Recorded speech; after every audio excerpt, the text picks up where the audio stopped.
Testing, testing. Are you thing? Yeah, yes you are. It's a day in the park, a day in the park. And I know you don't have to hear this, but I am too lazy to write it down. I had my period from like October 30 to November 5th or something. So a pretty normal thing. But granted, most of the days were pretty light. Usually it's 1 or 2 days that are super, super heavy. But yeah, speaking of the Halloween time frame, I know that it's way past Halloween season. But I just feel that Halloween season has been pretty short-lived, which I guess makes sense considering circumstances and all that. Oh, yeah, my arm is pretty stuck. I'm just... Whew. Gonna give my right arm a break because it just seems to cramp on that side, so... Which makes sense because I would usually hold my phone in really weird ways to balance it in my hand, because realistically you're not going to hold your phone with 2 hands all the time, but nevertheless I should probably get into the habit. I mean, it's funny though, because the thing is that my phone isn't even that big where, you know, I have to be like super awkward with it, but yeah. Here's the thing. I used to have a ring for my phone, but lo and behold, it broke. And I should get a new one, shouldn't I? And I also want to get a newer phone model anyway, because I'm noticing that this one that I'm using is aging. But okay, back on topic. Halloween was short-lived. It's honestly such a fun season. And the thing is, chances are, it's the, what do you call it? It's the norm to choose one costume per year. And that seems very relevant for this year, seeing that you can't go to multiple parties, therefore you can't, you know, do costume changes. And even if, you know, you had multiple parties to go to, chances are you still wouldn't do multiple costume changes, because if you're especially the type that likes to go all out with one costume, chances are you won't have enough time to go all out with another look anyways. But there are those of us who are probably in the minority, like myself, where I am relatively lazy with my costumes. Somewhat. Like, I take regular looking things that honestly I wouldn't usually wear to begin with, and then my main look usually comes from my makeup, surprise, surprise, and then, yeah, then I'm usually done that way. If only there were other holidays, you know, throughout the year where it is socially acceptable to dress up like a complete, you know, a completely different version of yourself, or whoever, whatever, from a completely different universe, and be perfectly okay throughout the year, not just that one time where you gotta freak out and make sure it's amazing, you know? I mean, sure, during Christmas time, there's kind of that expectation to dress up, but the trendy thing right now is, you know, wearing a really, really ugly sweater. But to be completely honest, you can still wear that ugly sweater any other time of the year, with the exception of summer, obviously. So, in my eyes, that doesn't really count. And what do you call it? And the thing is, Valentine's Day, right? I mean, that's a huge candy holiday too. So, I mean, it is kind of boring compared to Halloween in the sense that the color palette is very, it's very monochromatic, It's mainly pink, red, and white, right?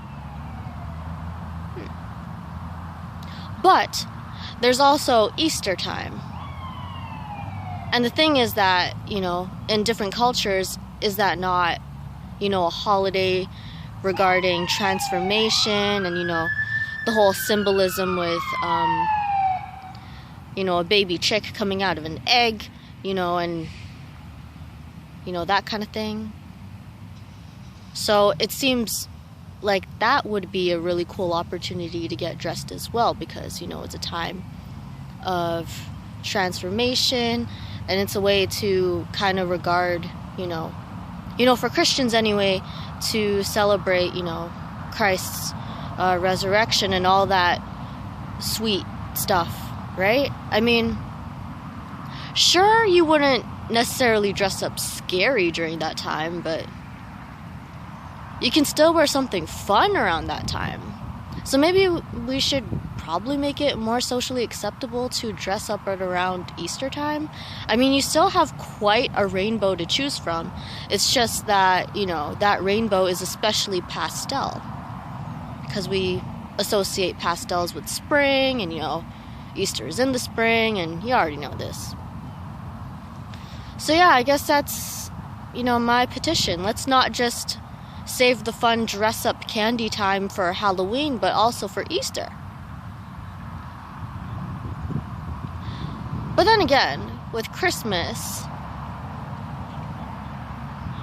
there's a little more room for diversity as opposed to Valentine's Day in terms of color palettes. Because, usually with Christmas time, you immediately might think, green, red in particular, and, silver and gold because, all those corny, cute, campy holiday songs, right?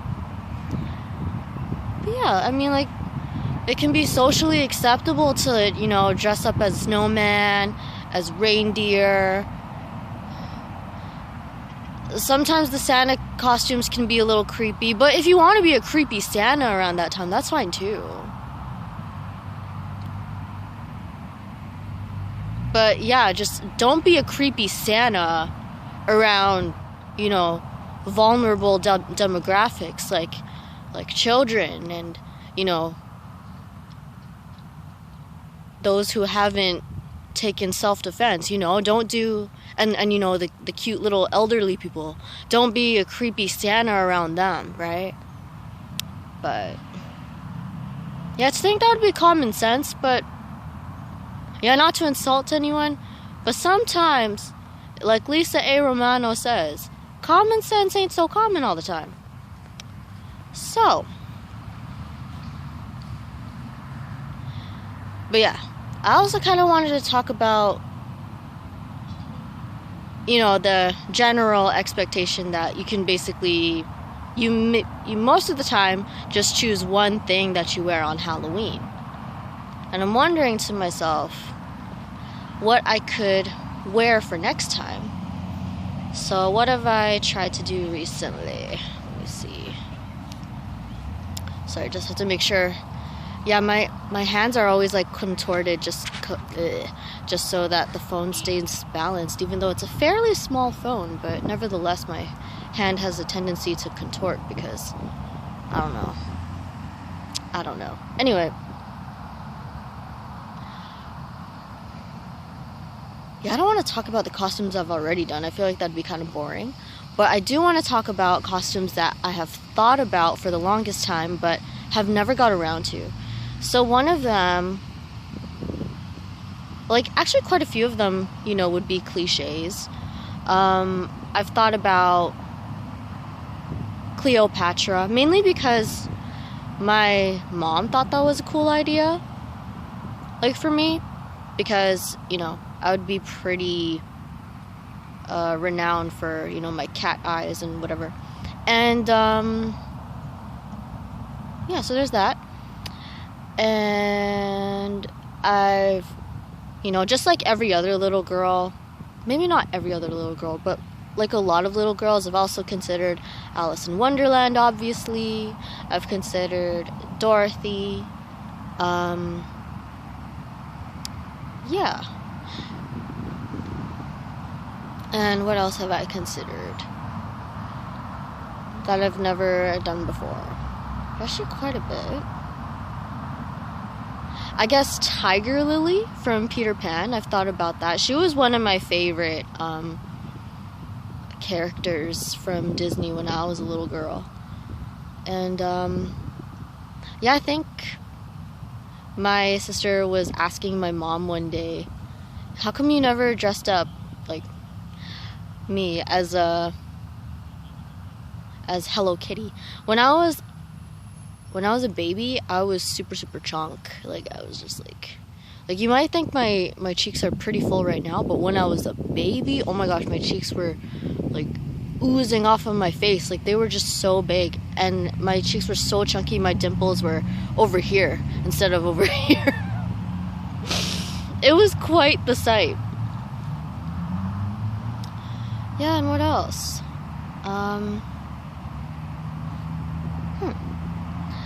I would used to joke as a kid, just so I wouldn't tell anyone my costume idea. It was just one year when I told other people, yeah, I'm going to be a question mark. And come to think of it, that'd be a pretty cool idea going forward. I mean, some people would be things like a bottle of ketchup or a toothbrush, but I've never actually made the effort to be a question mark. Like a literal question mark. Like, that'd be pretty cool. And, yeah, what else? Yeah, I tried, like, considering being a bunny. Yeah, and for some strange reason, that never panned out, even though, one Easter I would wear bunny ears with, some of my classmates when we were on a field trip, because it was just the theme, because we were going around Easter time, which made perfect sense for the time. So I guess that never really panned out for that reason. And also, y'all remember Bob's Burgers. Probably some of you have seen that show and recognize the infamous Louise, the youngest of the Belcher kids, the one who wears the pink bunny hat and the green dress, the most violent one. And that seemed to make sense, but I guess I didn't want to copy anyone else's idea. Well, to be honest, there was only just one person that I've met who already dressed up as Louise, and I feel like that would feel awkward if, someone I talked to wore a costume that I was thinking about wearing. So I don't know. Yeah, I just chickened out and never acted on dressing up as Louise Belcher. Also, shout out to my first baby, Louise. She was a hamster, and she had fluffy orange and white fur, and she really was exactly like Louise Belcher in every way. She really lived up to her namesake and probably exaggerated as well. She was a feisty little thing, and she also had little ears that kind of stuck out like bunny ears, and every time I would show her picture to somebody, I feel like at least maybe 1 out of 2 of them would ask, like, oh, are you sure that's not a bunny? She kind of could pass for a bunny, but yeah.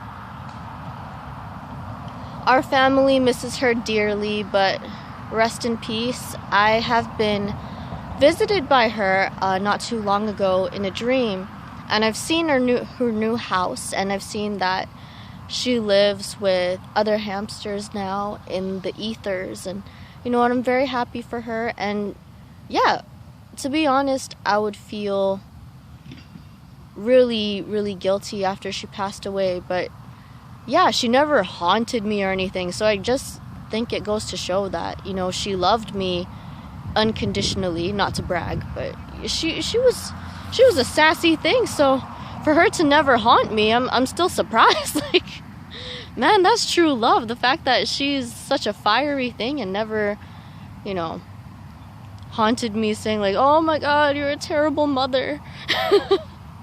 But yeah, honestly, to this day, I still feel like I never deserved that glorious, adorable little chubby girl.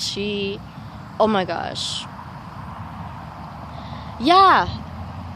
After I did some research on some hamsters, I realized that, you know, our family got her the wrong way, apparently.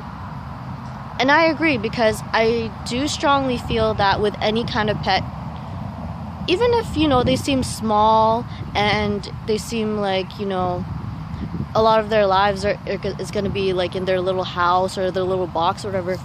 The thing is that I still feel that every creature deserves their own research. So if you ever contemplate, you know, getting any kind of pet, not just a hamster, not just a dog, any kind, make sure you do, you know, your research on as many breeds as possible, I guess.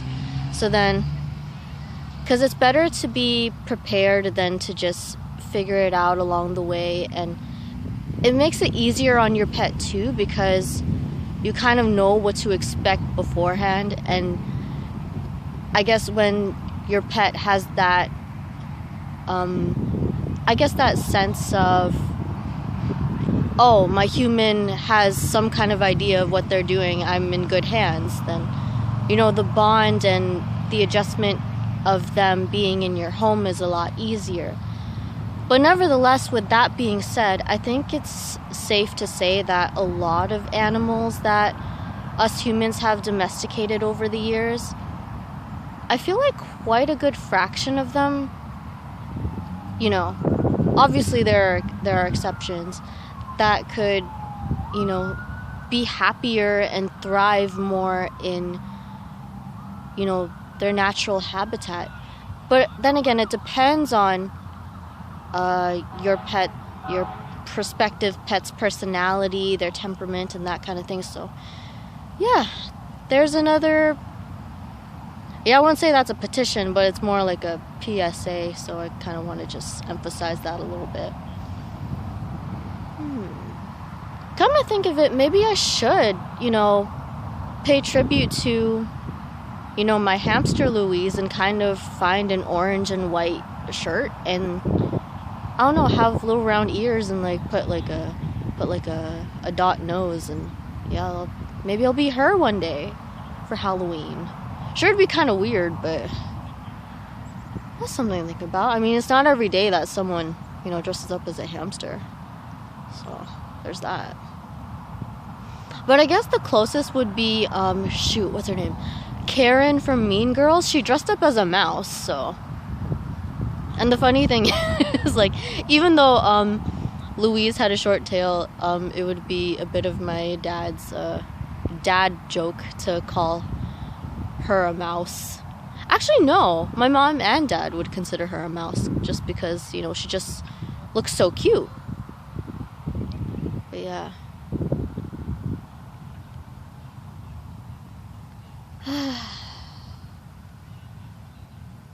Yeah, I wonder what else. I've seen, you know, mermaid costumes, but I've never, I don't know. Like, it's a cool concept, but it's just, I don't know. I feel too lazy to, you know, be in something so fitted.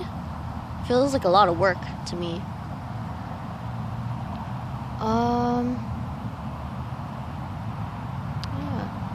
I think I've also considered Selena Quintanilla, rest in peace, also.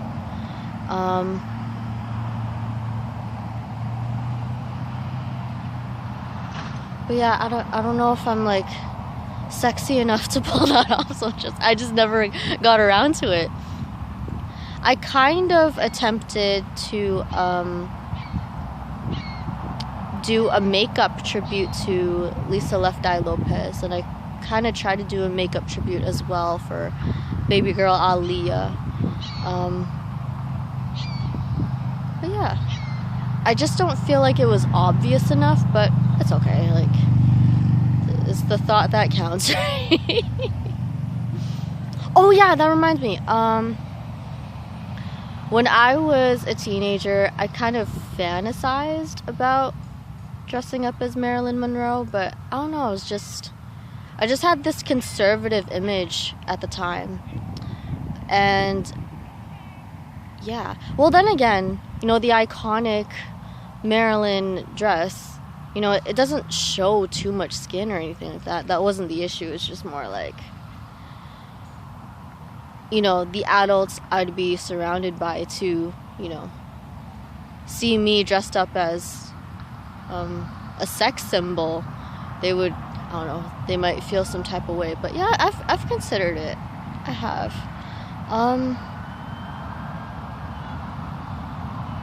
But yeah, I feel like otherwise, a lot of the time when I would want to dress up, it would probably be something like maybe a fairy or something cute and cuddly overall.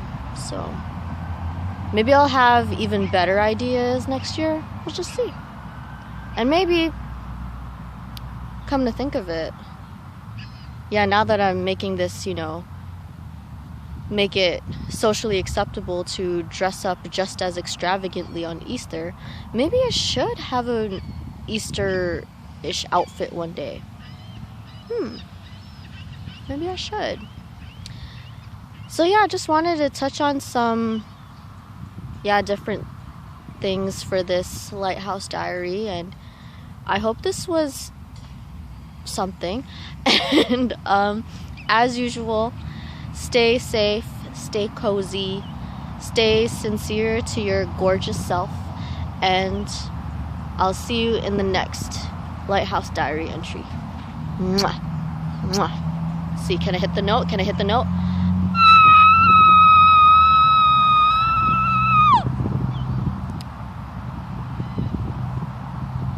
See, I don't have an outro song. I have an outro note. If that even is a note, I don't even know.